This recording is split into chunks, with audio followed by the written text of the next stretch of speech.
About a year after the infamous Oscars slap, Chris Rock is speaking out with a new comedy special, and he's taking on a clear target: selective outrage. The thing I have a problem with is the selective outrage. So what exactly does he mean by that? And does he have a point that today's brand of outrage is causing a lot of our problems? Rock's jokes were met with a very mixed response. To some, he seemed to be following in Dave Chappelle's footsteps with a takedown of woke culture that at points critics found lazy or not that funny. But Rock did also accuse people on all sides of the political spectrum of this tendency to pick and choose their outrage. When did white men become victims? White men actually think they lose in the country.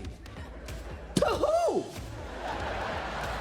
It ain't us. To Rock, selective outrage isn't just what you get mad about, but also what you decide not to be mad about, because it doesn't benefit you. And a selectively outraged mindset may be behind larger problems in our society, like hypocrisy, cognitive dissonance, and compassion fatigue. One person does something, they get canceled. Somebody else does the exact same thing, nothing.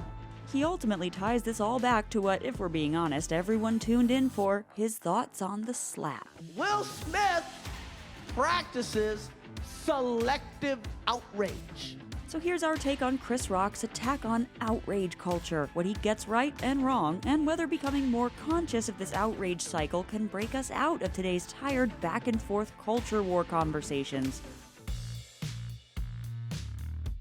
Initially, Rock described selective outrage as a sort of cognitive dissonance people engage in to mask the hypocrisy and superficiality of their stances on what's acceptable and what's not. You know, like the kind of people that play Michael Jackson songs, but won't play R. Kelly. It's an outrage we engage in only when it's convenient. Same crime. One of them just got better songs. There's also the problem of faux or exaggerated outrage, performative virtue signaling to an in-group that already agrees with you, which doesn't really attempt to do anything about deeper problems. Motherfuckers typing out woke-ass tweets on a phone made by child slaves. This behavior has a strong link to capitalist culture. As Rock points out, corporate rhetoric today about being moral citizens is more or less nonsense from entities that exist for a bottom line. We don't support racism, sexism, discrimination, or hate. They sell $100 yoga pants. So it's all this hypocrisy and absurdity that Rock takes issue with. And he's arguing that today's quickness to outrage can grow into a sense of false victimhood. Everybody trying to be a victim. Using examples like Meghan Markle as someone who isn't really what most people would think of as a victim, and in Rock's joke, probably shouldn't have acted so surprised at the royal family's behavior. I had no idea how racist they were. It's the royal family. You didn't Google these motherfuckers? They invented colonialism. Today, more than ever, through who they follow in internet bubbles, anyone can curate their own reality, where they're often told what to get mad at. They bond with a mob of like-minded folk in not only shared hatred, but also a sense of moral superiority. Woke outrage is a topic that the right likes to harp on, but Rock does allude to the fact that conservatives are at least as, if not more, driven by outrage narratives. Did you see the Capitol riots? White men trying to overthrow the government that they run. Outside of the special, one clear example of this sort of cognitive dissonance can be seen in the right's intense backlash towards Samantha Bee for her comments to Ivanka Trump about the White House's family separation policies. Do something about your dad's immigration practices, you feckless. Despite those outraged being seemingly okay with Donald Trump's locker room talk tapes. And when you're a star, they let you do it.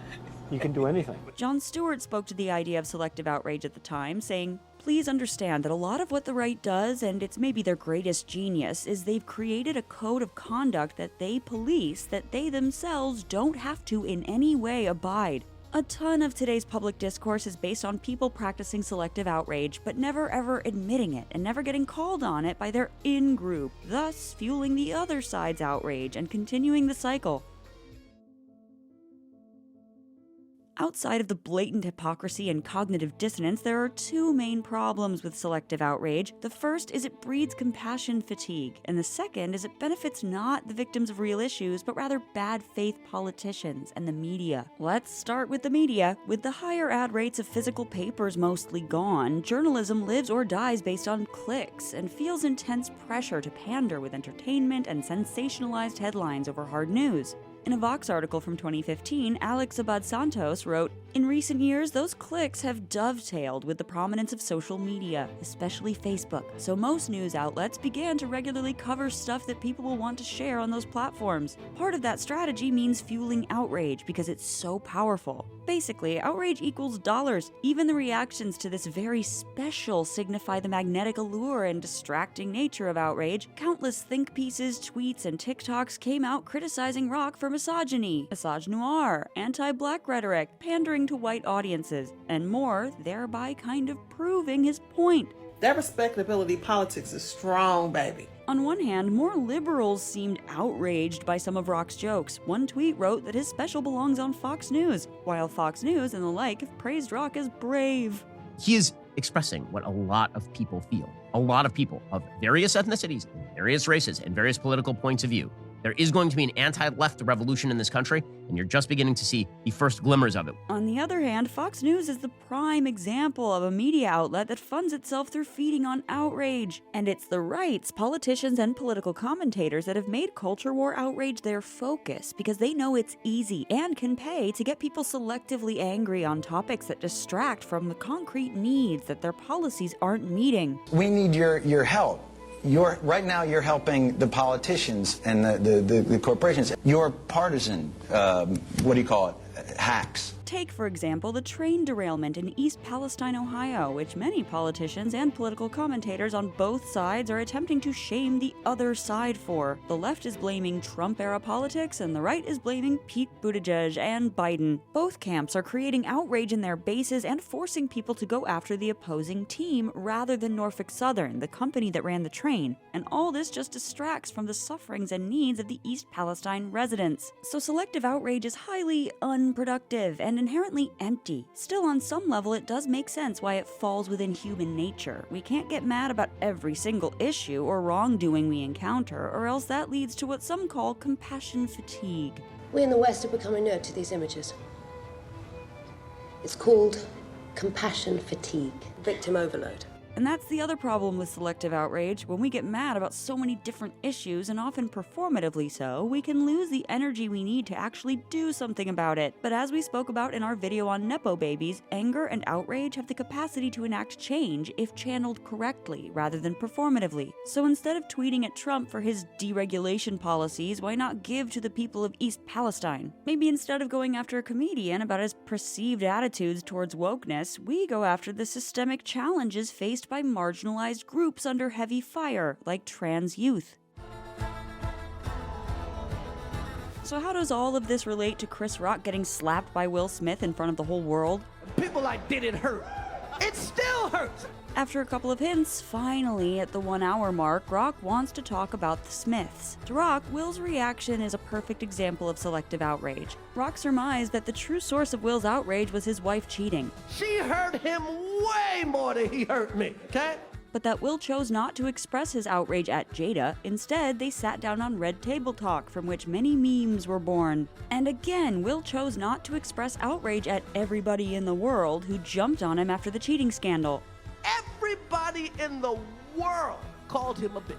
He only chose to shatter his calm, collected persona when Rock made his heavily dissected joke on stage. Everybody that really knows I had nothing to do with that shit. Many accused Rock of being insensitive about Jada's battle with alopecia. However, Rock's brother Kenny confirmed that the comedian didn't know about the condition. Ironically, the reaction to the slap also proves Rock's point. People will only get mad at something that serves their agenda or doesn't hurt it. Despite letting Smith keep his Best Actor trophy that he took home the night of the slap, the Academy was able to flex its disciplinary muscles. In addition to condemning Smith's actions, they banned him from Academy events for a decade. For a period of 10 years, Will Smith will not be permitted to attend any events. They positioned themselves as a moral arbiter. However, the hypocrisy is blatant when you realize that the likes of Harvey Weinstein and Roman Polanski still have their Oscars. Weinstein's actions were famously an open secret for decades in Hollywood, but the Academy selected not to be outraged by that, instead opting to reap the rewards and publicity of his highly successful films and stars. The Academy even awarded Polanski his Oscar when he was out of the country, fleeing to avoid conviction for sexual assault. It's hard not to think about this when reading the Academy's statement on Will Smith, in which they wrote, "We do not condone violence of any form."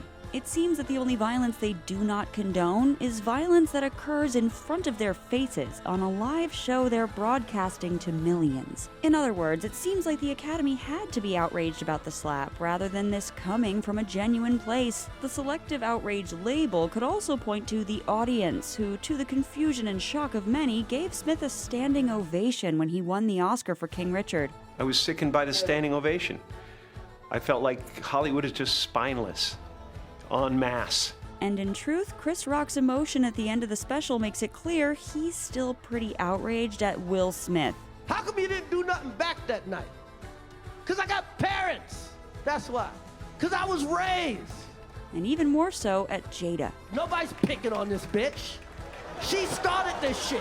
The truth is, every time we succumb to outrage, it's selective. What you don't get angry about can also define you in a revealing way. But the problem here isn't truly selectivity. We have to choose the causes we care most about, as we only have so much time and so many resources. It's just important that we choose consciously and carefully. As Chris Rock is taking issue with, discrepancies in your targets and non-targets of outrage can expose your morality as hollow, and blowing up at the wrong target because you're misdirecting or not dealing with the true sources of your complicated feelings is not a mature, effective way to function in the world. But there are plenty of real problems and injustices that we should be outraged about, and what's even more important is choosing to do something about that outrage, besides dunking, destroying, or roasting someone online. That's The Take. Click here to watch a video we think you'll love, or here to check out a whole playlist of awesome content. Don't forget to subscribe and turn on notifications.